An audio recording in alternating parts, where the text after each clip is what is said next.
আসসালামু আলাইকুম রহমতুল্লাহি ওবারাকাতু বিসমিল্লাহির রহমানির রহিম। আমি নয়নমণি হিজরা। আমি আসলে পূর্বে আমি হিজড়াদের পেশায় নিয়োজিত ছিলাম, হাত পেতে খেতাম। কারণ হাত পেতে খাওয়ার একটাই উদ্দেশ্য ছিল, আমাদের কোনো চাকরি হচ্ছে না, কোথাও চাকরি হয় না, কোথাও আমাদের সেই মূল্যায়ন নেই, সেজন্য আমরা হাত পাতা পন্থাটাকে বেছে নিয়েছি। কিন্তু আজকে আমি 10 মাস যাবৎ হিজড়াদের গ্রুপ থেকে আমি বেরিয়ে আসছি। শুধু একটি মাত্র কারণ, সেটি হচ্ছে আমি হাত পেতে খেতে চাই না, আমি কর্ম করতে চাই। তাই আমি হচ্ছে কি দেশবাসীর কাছে, সরকারের কাছে আমার একটি আহ্বান যে আপনারা অবশ্যই আমাকে এবং আমার মতো যারা চাকরি করতে চায় তাদেরকে অবশ্যই আপনারা চাকরির ব্যবস্থা করে দিবেন। কারণ আমরা হাত পেতে খেতে চাই না, হাত পাতা আমার জন্য একটা লজ্জা। আমি চাই না, আমি সুস্থ সবল একজন পরিপূর্ণ একজন মানুষ থাকা সত্ত্বেও আমি হাত পাতে কেন খাবো? আমি যে কোনো কর্ম করে খেতে পারি, সেটা যদি অন্তত দেশবাসী যদি হিজড়াদেরকে অবহেলা না করে, ঘৃণা না করে, তাদেরকে যদি মানুষ হিসাবে কোনো চাকরি প্রতিষ্ঠানে কোনো জায়গায় যদি আমাদেরকে কর্ম দেওয়া হয়, অবশ্যই আমরা কর্ম করতে পারি, কর্ম করার সক্ষমতা রাখি। সেজন্য আমি আজকে প্রেস ক্লাবের সামনে আমি একটি ব্যানার নিয়ে আসছি। আজকে আমার সাথে কেউই আসে না, কারণ হিজড়ারা অনেকে আছে চাকরি করতে চায় না, বা যারা চাকরি করতে চায় তারা হয়তো কোনো সুযোগ পাচ্ছে না, কোনো ওয়ে নাই, তারা কোথায় বলবে, কার কাছে বলবে।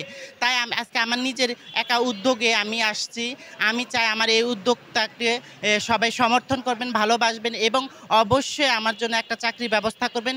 একটা কথা আছে কবির লেখা, যে যদি তোর ডাক শুনে কেউ না আসে তবে একলা চলে রে।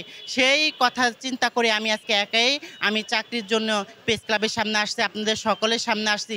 আমার এই কথাগুলো যাদের কাছে পৌঁছাবে, অবশ্যই আপনারা এই বার্তাগুলো আপনারা আমাদের যারা গণ্যমান্য লোক আছেন, সরকার আছেন এবং মন্ত্রী মহোদয়গণ আছেন, প্রত্যেকের কাছে পৌঁছে দেবেন আমার এই ভিডিওগুলো।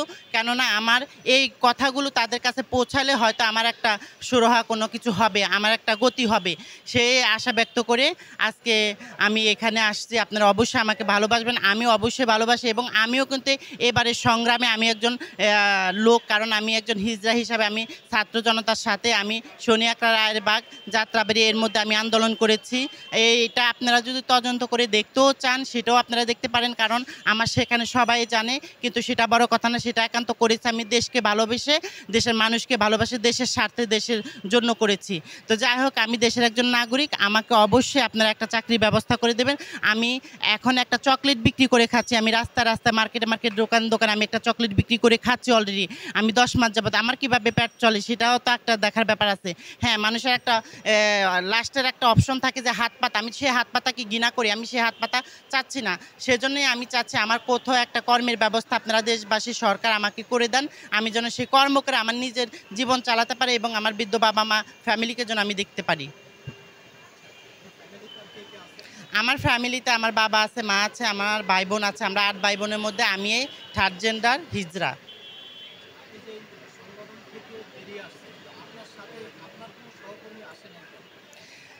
আসলে যারা হচ্ছে আসতে চাচ্ছে তারা হচ্ছে গিয়ে হয়তো আসতে পারে না, হয়তো তাদের আত্মবিশ্বাসটা খুবই কম, আর তারা হচ্ছে গিয়ে একটা সংগঠনের মধ্যে জড়িত। তো এখন তারা এক একজনের মন মেন্টালিটি এক এক রকমের। আর কিন্তু অনেকে ইচ্ছা যে তাদেরও চাকরি হোক, কিন্তু আমাদের হিজড়া যারা আছে সবাই তো আর চাকরি করে খাতে চাচ্ছে না। তারাই যেভাবে খাচ্ছে, যেভাবে চলছে সেভাবে তারা এটাকে অব্যাহত রাখার চেষ্টা করতেছে। কিন্তু আমি এবং আমার মতো অনেকে আছে সেটা চাচ্ছে না। আমি চাচ্ছি তারা যেটা করে খাচ্ছে খাক, সেটা নিয়ে আমার কোনো কমপ্লেইন নেই, আমার কোনো কথা বলারও দরকার নেই। কিন্তু আমি এবং আমার মতো যারা চাকরি করতে চাচ্ছে তাদেরকে চাকরি দেওয়া হোক। আমাদের একজন দুজন করেই কিন্তু আমাদের বাংলাদেশের আমাদের প্রতি যে মানুষের ভাবমূর্তিটা, এটা অনেকটাই চেঞ্জ হবে।